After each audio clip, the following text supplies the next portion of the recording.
Welcome back, ladies and gentlemen. Hope you're having a beautiful day. I hope the sun is shining and the birds are singing. I hope that you are thinking right now about how great you are. I hope you're thinking, man, what a good looking son of a gun I am. I wanted to talk to you today, my friends, about the world in which we live. It's so beautiful and fascinating and intriguing. It's filled with pleasure and pain, confusion, love. And there's so much to be said about seeing the world the way in which you experience your life. I've been reading this book called The Sacred and the Profane, and it really illuminates the world in which we live. It's like, I feel like the book is a big flashlight, and I'm holding it up, and even though it shines light on the darkness, it exposes that there's more darkness. Does that make sense? Have you ever been like camping or somewhere out in the dark and you hold up your light and you can see in front of you now? However, you can also see a little bit further, and as you look further, it's just surrounded by more darkness. So in a weird sort of way, the bigger the light you use, the more darkness you expose. It kind of got me thinking. I wrote some stuff down and I kind of want to share it with you. Something that does not belong to this world has manifested itself and is doing so, and in doing so, has indicated an orientation or determined a cause of conduct. The state of the world today is caused by the erosion of a sacred faith. This world we live in is the world that Nietzsche feared when he claimed that God was dead. Good people have a hole in their hearts, in their soul, and in their minds.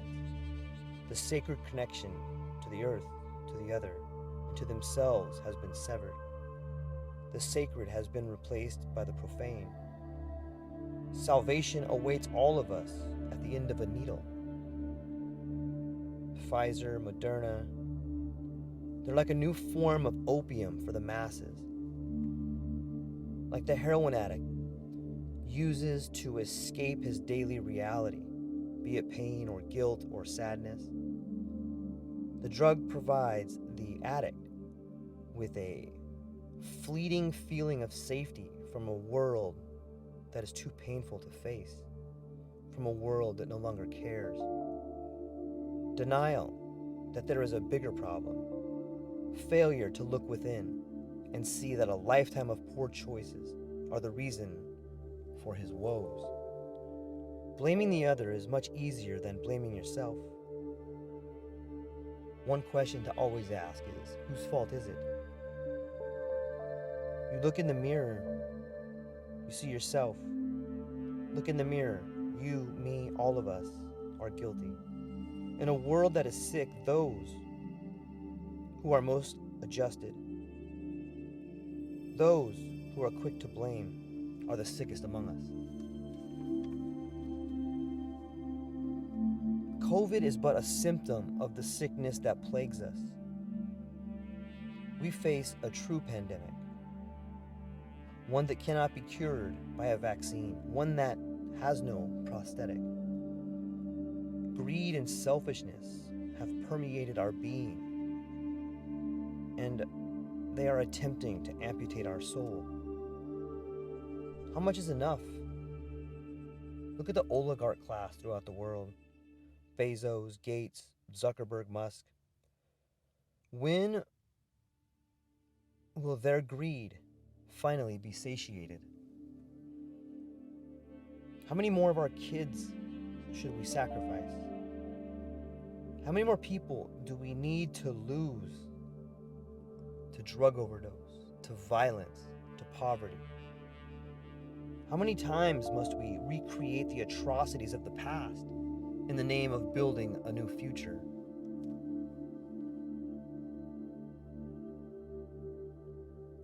Should we send unvaccinated people from around the world to the same fate that we sent the Jews, the Japanese, and the Uyghurs?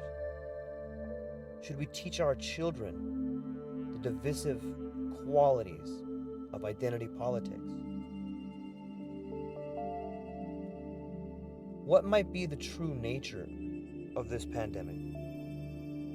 Is it a class war? Is it the money? Is it the idea of money?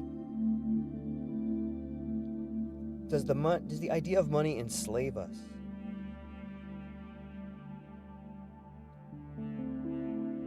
Does the idea of money, has it become something we cannot live without? That we are worthless without it?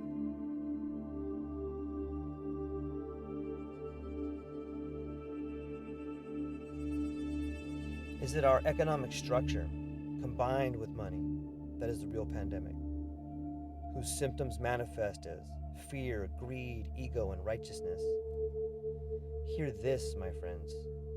It's going away. What you see happening around the world is the death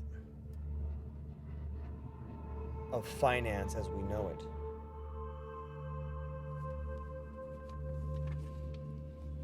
The idea of money is dying.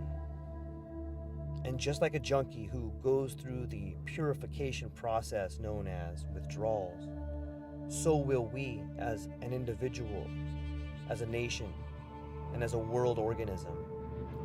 Many people are going to die. However, it's not the fault of any one group, of any one people.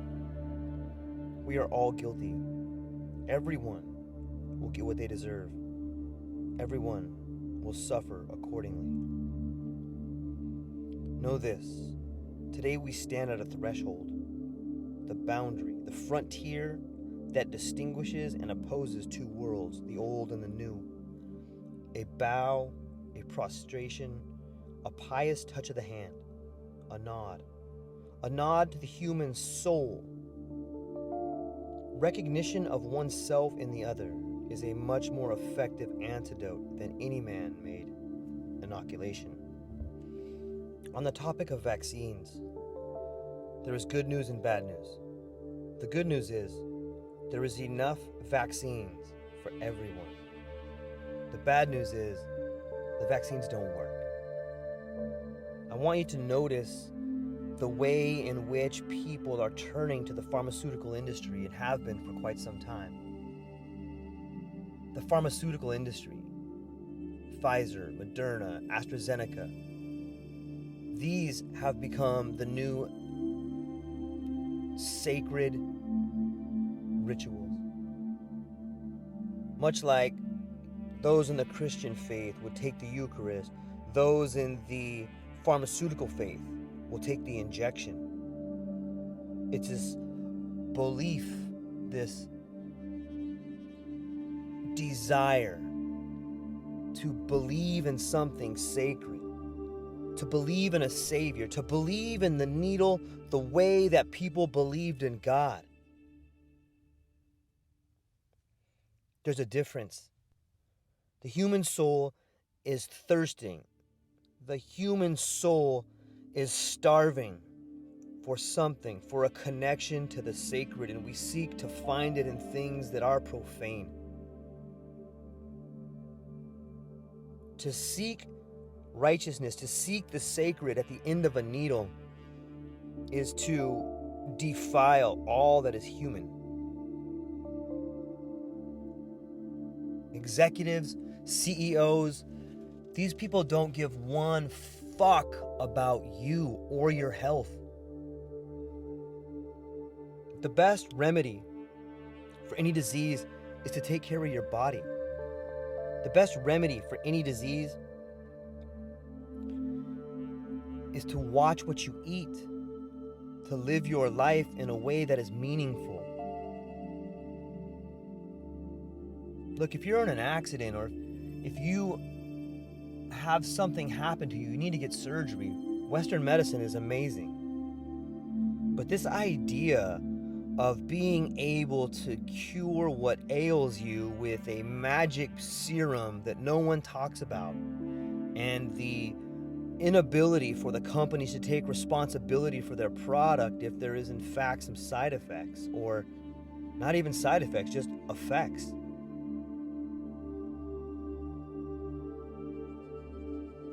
That is profane.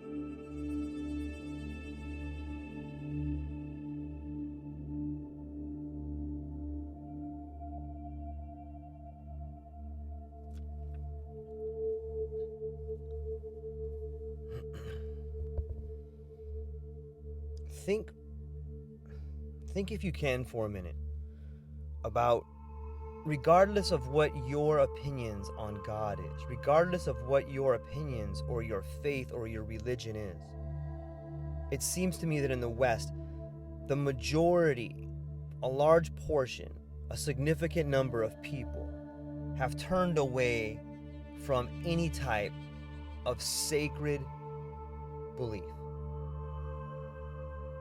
And even though they mock the idea of a God, they mock the idea of anything that isn't science, their habits show different.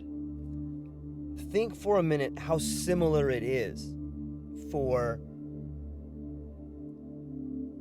a religious community to have a rite of passage, to have a symbolic ritual of purification.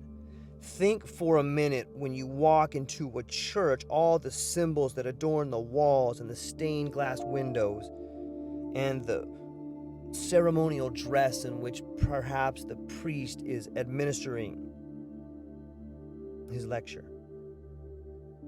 Think about the pews in which people sit and the etiquette that they use. All symbolic. It's ritualistic.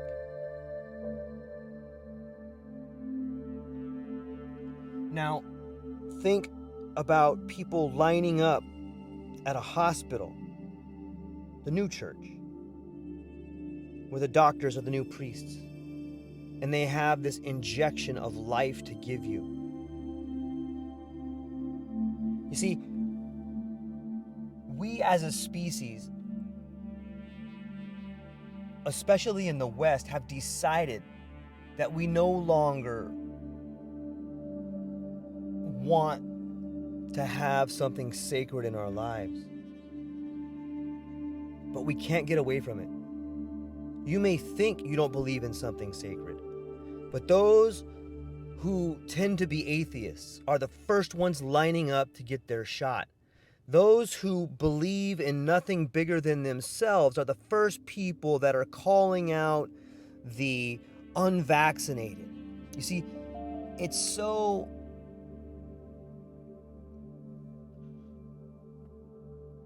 it's so similar to me.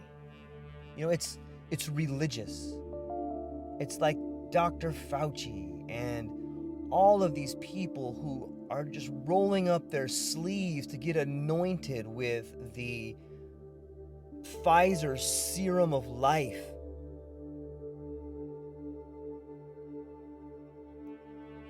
It shows me that we as a people are walking contradictions.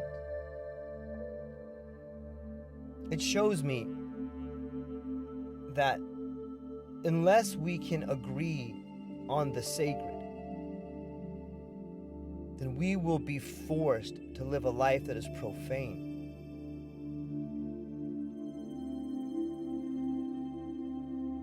In the name of fear, in the name of poverty, people will roll up their sleeves and their kids' sleeves. They will commit atrocities in the absence of the sacred.